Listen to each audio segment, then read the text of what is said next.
最近我发现一个很有趣的现象，很多笔记本买家对于轻薄这件事情其实是没什么概念的。上个月苹果刚发布了 MacBook Pro， 有观众留言给我问这款 MacBook Pro 我买来办公行不行呢？实话说就普通办公它绝对是够用了。但是呢，我们打开苹果官网看一下它的标称重量1.6千克，这算重吗？我随便找了4台，并不是以超轻便为卖点的笔记本电脑，各种价位的都有可以看到最重的联想小新 Pro 14也仅有1.31千克，采用碳纤维的 Tri Carbon 仅有1.13千克，而苹果目前在售最轻的电脑 MacBook Air 重量和它们差不多，1.29千克。所以如果你是日常通勤挤地铁的商务人士，那买电脑时一定要注意重量，不要看到宣传觉得哎呦好厉害的样子就冲动消费了。那如果你是一个重度出差的商务人士，一天到晚抱着个电脑到处跑，那么今天这台 ThinkPad X1 Nano 的测评应该能帮到你。ThinkPad X1 Nano 有很多配置最低配8999元，我们今天测评的这台是高配13999元。它搭载了 i7-1160G7 处理器，4核心8线程，16GB LPDDR4X 4266兆赫兹内存，硬盘容量512GB， 屏幕是一块标称450尼特亮度的 2K 屏，16:10比例，100%sRGB 色域。电池48瓦时，容量有点小，但换来了13.9到16.2毫米的机身厚度，以及实测936克的重量。同样是X1 Nano 要比X1 Carbon 还少200克，整体造型很像例如左上角的 ThinkPad X1 logo 以及右下角的 Lenovo 标志。屏幕支持单手开合，它有触屏和非触屏2个版本可选。这台是非触屏版，实测色域容积为 99.7% 的 sRGB， 色域覆盖为 96.4% 的 sRGB， 平均 Delta E 1.82， 最大 Delta E 3.85。实测最大亮度为479.4尼特，黑白响应时间21.8毫秒，灰阶响应时间36.1毫秒，全亮度 DC 调光。这块 2K 16:10的屏幕素质中规中矩，商务办公绝对是够用了。视线回到机身，X1 Nano 的键盘依旧是经典的小红点设计，这个点很多人已经不会用了，我们借此机会科普一下。小红点其实是一个小型指点杆，有点像游戏的手柄摇杆，但是呢体型小很多，只需要朝着某个方向微微用力即可移动鼠标。那移动指针完成了，点击该怎么做到呢？这就是触控板设计成这个样子的原因。上面有3个按键，分别对应着左、中、右键，这样你就能够在控制小红点的时候用大拇指操作指针完成点击操作了。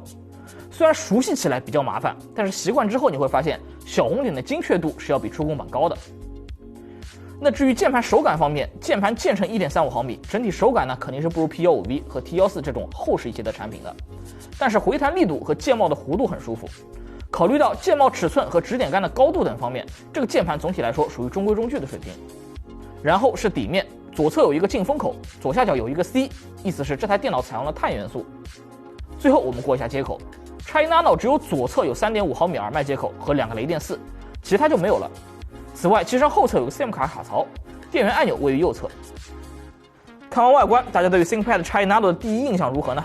在我看来，这台电脑一方面继承了 ThinkPad X1 系列的传统设计元素，但另一方面它又和X1 Carbon 很不一样，最大的区别就在于扩展性。X1 Nano 追求极致便携，所以它的尺寸更小，为了厚度只保留了 Type-C 和耳麦接口，是一台将便携性摆在首位的商务本。看完了外观，我们接下去进入实测环节，先看跑分。首先是 Cinebench R20循环测试，除了第一次超过2000分以外，其余都在1600到1800附近波动，成绩不是很稳我们也拉了一下测试过程中的温度和功耗，发现在测试开始时 CPU 功耗会直冲30瓦以上，前4次都冲到了35瓦，但是从第2次开始功耗往上冲一下之后便下降至了25瓦以下，分数较低的那几次直接降到了20瓦以下。这个功耗设定和 i7-1160G7 这颗 UP4 处理器的定位是相符的，和 H35 以及 UP3 不在一个范围内。看完了 CPU， 然后是显卡。X1 Nano 没有独显 ，i7-1160G7 搭载了96 EU 的 Iris Xe 核显，我们照例跑了分。虽然核显规格没有减少，但是温度和功耗还是限制了它的发挥。根据 ThinkPad X1 Nano 的定位，我们是不用测深度应用的所以说大型游戏和视频剪辑就略过了。我们测试了3款网游以及 PS 的分数，可以看到 CS 在最低特效下还是能够尝试的， PS 也可以正常运行，但是画质稍微复杂一点的游戏就扛不住了。看完性能实测，我们再来通过拆机了解一下它的其他配置。这台电脑拆机很简单卸下底面的全部螺丝即可揭开后盖，熟悉的 ThinkPad 风格。内部贴纸很多， 5G 网络那2根橙色蓝色的天线让本就不算整洁的内部显得更乱了。机身绝大部分空间被电池占据，已经基本上是极限设计了。实测 PC Mark 10的现代办公续航成绩为11小时14分钟，说明电池虽小，但是能耗调节还是到位的嘛。右边靠上的位置是固态硬盘，512GB 的西数 SN530 M.22242规格，跑分看图。内存是板载 16GB LPDDR4X 4266兆赫兹，跑分看图。中间靠上的位置是 5G 模块 ，X Nano 高配版支持 5G， 赠送12个月的流量，每月20GB。需要注意的是，一个月最多只能用20个G， 达到之后就会断网，直到下个月自动恢复。而且呢，当月没有用完的流量无法累积至下个月。买之前还是建议仔细阅读 ThinkPad 电商页面的第10条用户须知，以免造成误解。网速我们也实测了一下。5G 模块下方很小的一片是无线网卡，型号是 Intel 的 AX201， 支持 WiFi 6。网卡的左侧和右侧分别是风扇和 CPU 核心，单热管单风扇散热，一根压扁的热管横贯机身，这样的设计非常少见，我们实测一下看看效果如何。针对轻薄商务本，我们选用负载较低的 Stress CPU 进行测试。室温25度，满载状态下 CPU 功耗16瓦，核心温度最高83，稳定在76度，频率 3.5G 赫兹。此时表面温度如图所示，高温面积从键盘左侧一直延伸到了机身右侧，键帽最高42.5度，平均小于40度，温度控制的还可以，但是热感面积比较大。可能是因为机身太薄的缘故， X Nano 的底面温度反而更高，核心位置已经达到47.2了。此时风扇满载的噪音为39.4分贝，在比8的测试标准下，这个数值相当低了。从散热测试中可以看出，这台电脑是一台极致轻薄、追求静音运行的笔记本。它的功耗设定偏保守，性能水平呢服务于 Office 办公、Teams 视频会议以及一些简单的 PS 的应用上。如果它能将键盘表面的热感面积控制好，那完成度就相当高了。好了，在看完了配置、价格、外观、性能、拆解、续航、散热等一系列测评之后，我们照例总结了3条优缺点供各位参考。先说优点。第一，重量控制极佳。今天这台 X Nano 我们实测重量936克，之前我们还买过一台 i5 的低配版，实测重量只有901克，再加上适配器也是175克，这台电脑实在是太轻巧了，随身携带很方便。第二，支持 5G 网络，并且附赠1年流量。很多人出差在外需要笔记本电脑联网，都会下意识的找 WiFi 或者连接手机热点，但是 X Nano 不需要，它打开就能联网，而且速度非常快，这种少一个步骤的爽快感，只有真正体验过后才会理解。第三，噪音控制较好。之前我们也说过啊，这台电脑是安静取向的机器，就算是在最高负载下，它的风扇噪音也十分克制。如果你经常去图书馆，那么这台电脑绝对不会打扰到其他人。说完了优点，接下来就是3条缺点。第一，接口种类单一。身为一台商务本，我们不仅要求机身轻薄，同时也需要一定的扩展性。双雷电4可以转接许多接口，但是转接依旧没有直接插入方便，这是无可争议的事实。第二，高负载时热感面积较大。刚才看完拆机图时能发现 ，X Nano 的出风口在左侧，也就是机身的右侧。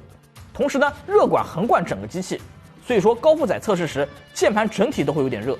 同时，右侧出风口也会影响到握鼠标的手。这个马上就快冬天了，这应该算缺点吧。第三，5G 网络加价较高。X Nano 的配置选择还是很多的，例如这款 i7 加 16G 加 512GB 的2K 非触控屏版本，分别有 WiFi 版和 5G 版2个可选。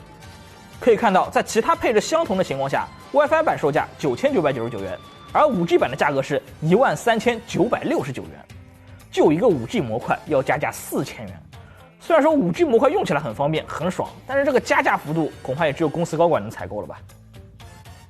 总结一下吧，这台电脑我比较推荐给喜欢极致轻便的顶级商务人士选购，他们对价格不敏感，但是对重量或许很在意。这台电脑能够随时联网，坐在飞机的商务舱里也不显得局促，是一台十分优雅的产品。但是如果你想要在优雅之余多一点实用性，那增重一点的 X1 Carbon 依旧是我的最爱。看完测评，相信你也感受到了 X Nano 长得很像 ThinkPad， 但实际上用起来特别不 ThinkPad。我熟悉的 ThinkPad 是一台机身比较沉、屏幕素质一般，但是键盘手感很好、接口丰富的黑方块。而这台电脑，它的机身极度轻巧，屏幕素质很强，但是键盘手感中规中矩，接口种类单一，和传统的 ThinkPad 背道而驰。不过在我看来 ，ThinkPad 推出 X Nano 是件好事儿，说明这家公司依旧存在着勇于创新的探索基因。不仅是 X Nano 啊，X Titanium 也给我同样的感觉。你们说他们俩像 ThinkPad 吗？不像，那就对了。